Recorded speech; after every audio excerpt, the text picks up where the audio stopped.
Você já ouviu falar dos contaminantes emergentes? O termo se refere a substâncias químicas, físicas ou biológicas que até pouco tempo não eram monitoradas e nem regulamentadas, mas que agora sabemos que podem ser grandes ameaças para o meio ambiente e, consequentemente, para a saúde humana. São produtos tóxicos que não são removidos no tratamento convencional da água para consumo humano. No total, já são mais de 1000 substâncias identificadas.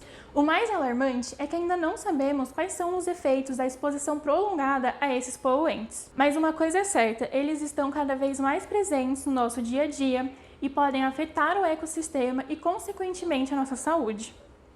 Bom, alguns dos desafios relacionados ao tratamento de água atualmente, eles têm muita relação com as atividades que nós desenvolvemos como sociedade, né? Seja atividades em áreas urbanas ou atividades em áreas rurais, como as atividades agrícolas, né? A gente tem, por exemplo, a presença dos contaminantes de interesse emergente ou os contaminantes emergentes nos corpos hídricos. Esse é um dos grandes desafios no tratamento de água, que são fármacos, medicamentos, produtos presentes, né, nos itens de higiene pessoal que nós utilizamos, substâncias que a indústria acaba utilizando e não remove adequadamente durante seu tratamento, agrotóxicos, nutrientes utilizados nas atividades agrícolas. Hoje, um outro contaminante que vem gerando bastante preocupação são os microplásticos e os nanoplásticos. Então essa é uma questão, né? É um dos desafios. O tratamento convencional, ele não é capaz de remover essas substâncias e aí a gente precisa lançar mão, né, de outras tecnologias de tratamento. Abastecimento de água, como que é isso, né? Então, nós temos áreas de mananciais nas regiões metropolitanas.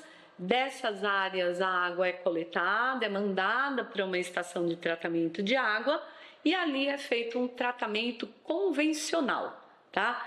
Que nesse tratamento convencional, infelizmente, nós não conseguimos retirar poluentes que são emergentes, né? Então nós temos aí os metais pesados todos que a gente não consegue retirar, o microplástico, os fármacos e os agrotóxicos que a gente não consegue retirar. Então, quando você faz o tratamento de água, essa água com esses micropoluentes que nós chamamos, ela acaba chegando nas torneiras das casas, que normalmente nós encontramos nos nossos corpos d'água das regiões metropolitanas que nós já estudamos. Primeiro, micro-organismos que são causadores de doenças, tá? E o que nos preocupa nos últimos anos é que estes micro-organismos têm contato direto com antibióticos que são encontrados nessas águas, esses efluentes, em grande quantidade. Então, hoje nós temos um lançamento de antibióticos nessas águas e as bactérias que são causadoras de doenças estão enfrentando esses antibióticos. O que acontece então? Nós já temos grupos de bactérias que são resistentes a pelo menos 3 ou 4 famílias de antibióticos. E isso é uma coisa extremamente preocupante, tá? Por quê? Estamos encontrando essas bactérias em grande quantidade, né? Não só bactérias, como fungos também, como protozoários, em grande quantidade, que sinalizam para a gente uma série de doenças, como doenças diarreicas agudas, como infecção urinária, por exemplo. E aí nós estamos percebendo que ao longo dos anos, visualizamos ali, detectamos um aumento dessa quantidade desses poluentes, que são os metais pesados, em rios, córregos e muitas vezes também dentro de um manancial como o reservatório Billings, por exemplo, tá? E o que isso significa para o ecossistema? Que esses metais eles vão afetar também os animais e plantas desses ecossistemas. Nós tivemos recentemente, numa área aqui na região do ABC, em Rio Grande da Serra, uma mortandade muito grande de peixes, e quando nós fomos estudar esses peixes, eles tinham dentro do seu trato digestório pequenos pellets de plástico e que isso acabou levando esses animais à morte. Então são muitos riscos e muitos poluentes que infelizmente nós estamos detectando ao longo dos anos. O descarte inadequado dos resíduos, sejam eles plásticos ou metálicos, essa é a principal fonte de contaminação ou geração dos microplásticos e dos metais potencialmente tóxicos. Quando eu falo de plástico, na verdade nós estamos dizendo o seguinte, olha, o plástico, se ele é submetido a uma temperatura, né, ou a radiação ultravioleta, ele se degrada. Então ele é quebrado em pequenas partes, né, fragmentados, e essas partes continuam a degradando, gerando pequenas partículas que são considerados microplásticos.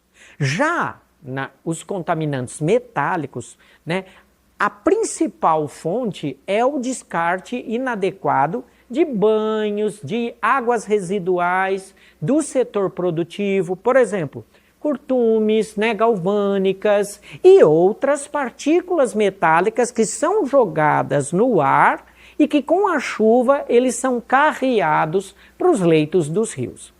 São vários os metais pesados que hoje, né, a gente pode considerar como contaminantes emergentes, mas eu poderia dizer claramente 3. O chumbo, o cádmio e o arsênio. Quando a gente fala, né, de como esse microplástico ele pode funcionar como um vetor, né, carregar esse contaminante. Bom, primeiro, né, a gente falou muito dessa questão dos microplásticos primários. Olha, os microplásticos primários é aqueles que a gente coloca nos produtos que a gente usa no nosso dia a dia. Muitos desses produtos têm elementos metálicos que já fazem mal para o nosso corpo. O que ele faz? O microplástico, ele adere por uma questão superficial, né? Já os microplásticos secundários, aqueles que são formados pela degradação do plástico que a gente joga no nosso meio ambiente, ele vai degradando, ele vai craquelando, ele vai quebrando em pequenos pedaços, então vai havendo uma certa rugosidade que vai aderir, que vai juntar com esse contaminante, com esse metal, que vai provocar doença no nosso corpo e, quiçá, né, ele pode alterar, né, as reproduções das nossas células, criando doenças indesejáveis e assim por diante. Existem alguns poluentes que a ETA não está preparada. Vários poluentes que ainda acabam passando. Por exemplo, podem passar, né, pequenas quantidades de alguns hormônios ou até alguns poluentes que mimetizam a ação hormonal, né, eles meio que fazem ali um efeito parecido, né, e podem ocasionar alguns problemas. Nós vivemos aí uma epidemia de infertilidade e muitos estudos apontam que é por conta de tanto tóxico na água, na comida, poluição ambiental, né, o uso de plásticos, que são os disruptores hormonais, que a gente chama, porque alguns elementos, eles ocupam o lugar dos hormônios. Então, as mulheres, por exemplo, elas têm, às vezes, sensação de estar com calor ou sem libido. Não é porque ela não tem hormônio, mas porque o hormônio não está conseguindo acoplar na célula, porque no lugar onde o hormônio haveria de se acoplar, tem um elemento tóxico ali, que pode ser um metal pesado ou pode ser um plástico, né? Mas, por exemplo, aqui na região metropolitana, né, de São Paulo, que a gente tem diversas pressões sobre os mananciais. Então, esses mananciais estão sujeitos, por exemplo, ao lançamento de esgotos, tanto bruto quanto tratados a nível ali secundário, ou seja, apenas com a remoção da carga orgânica, né? Então, eles não são projetados para remover poluentes específicos, como, por exemplo, a questão do fósforo. Então, a gente tem, né, quando a gente tem o tratamento do esgoto, pensando, né, em remover carga orgânica, funciona bem para carga orgânica, mas ainda passa, né, grande quantidade aí do fósforo, que não é a função desse sistema. Então, a gente tem que intensificar o tratamento terciário dos esgotos antes de fazer o lançamento em corpos d'água, para evitar grandes problemas que estão relacionados. Por exemplo, destaco aí bastante a questão do fósforo, porque ele é o principal elemento relacionado com a eutrofização dos mananciais. E o que é isso? Ao aumentar aí as quantidades de fósforo e nitrogênio também, mas especialmente o fósforo, nós teremos um aumento da produção, da proliferação de algas, nos mananciais. Com isso, a gente leva em diversas consequências indesejáveis, como, por exemplo, a diminuição dos teores de oxigênio dissolvido no ambiente. Isso vai impactar, por exemplo, na sobrevivência de peixes, então vai diminuir ali a biodiversidade do ambiente. Também, ao aumentar essa proliferação de algas, nós teremos problemas também na estação de tratamento de água. Essa biomassa pode, de alguma forma, impactar negativamente no tratamento, entupindo os filtros da estação. Então, traz diversas consequências indesejáveis. Vai aumentar os custos relacionados ao tratamento, Então, a gente tem que tratar melhor os nossos esgotos a fim de preservar os nossos ambientes aquáticos, porque eles vão, de alguma forma, receber esses esgotos. E aí eu destaco principalmente essa questão relacionada com o fósforo e a eutrofização dos mananciais. Represas ou nos lagos, que você tem atividades acontecendo no entorno e o aporte de nutrientes nesse corpo hídrico, nitrogênio e fósforo. Esse nutriente presente no corpo hídrico, em uma condição de alta incidência solar, dependendo da concentração desses nutrientes, vai acontecer o que a gente chama de floração de algas, e dentre elas as cianobactérias. E isso é uma preocupação para o tratamento de água, pois algumas dessas cianobactérias, elas vão, por um mecanismo ali de defesa delas, gerar o que a gente denomina cianotoxinas, que são substâncias também de preocupação, que podem causar mal à saúde humana. Então, dentro do tratamento de água, a gente precisa ter ali processos que garantam a remoção dessas cianotoxinas, mas o ideal é que elas nem ocorram. Na verdade, o que a gente espera é um controle da qualidade da água no corpo hídrico, para que não se tenha cianobactérias.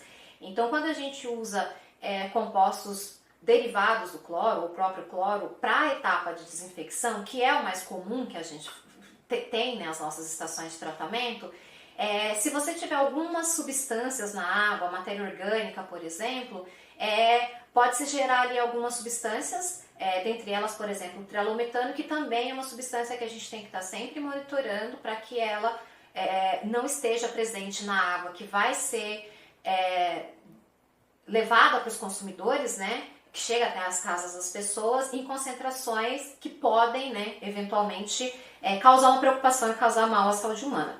Quando a gente fala de causar mal à saúde humana, a gente tem que ter em mente que há uma regulamentação para isso, a portaria 888 de 2021, a mais recente, e ela coloca ali os valores máximos permitidos para várias substâncias. Então também a gente tem que tomar cuidado para que a gente não entre num alarmismo extremo. Então há formas de se controlar. Então as pessoas podem ter segurança que as estações de tratamento de água elas seguem uma regulamentação e elas precisam deixar essas substâncias abaixo do valor máximo permitido. Então o que a gente almeja é que a gente pudesse ter cada vez mais um tratamento mais simplificado, que a gente não necessitasse de constantemente estar lançando mão de tecnologias mais avançadas, se as outras atividades, se a gente estivesse fazendo a contenção dessas substâncias na fonte geradora delas.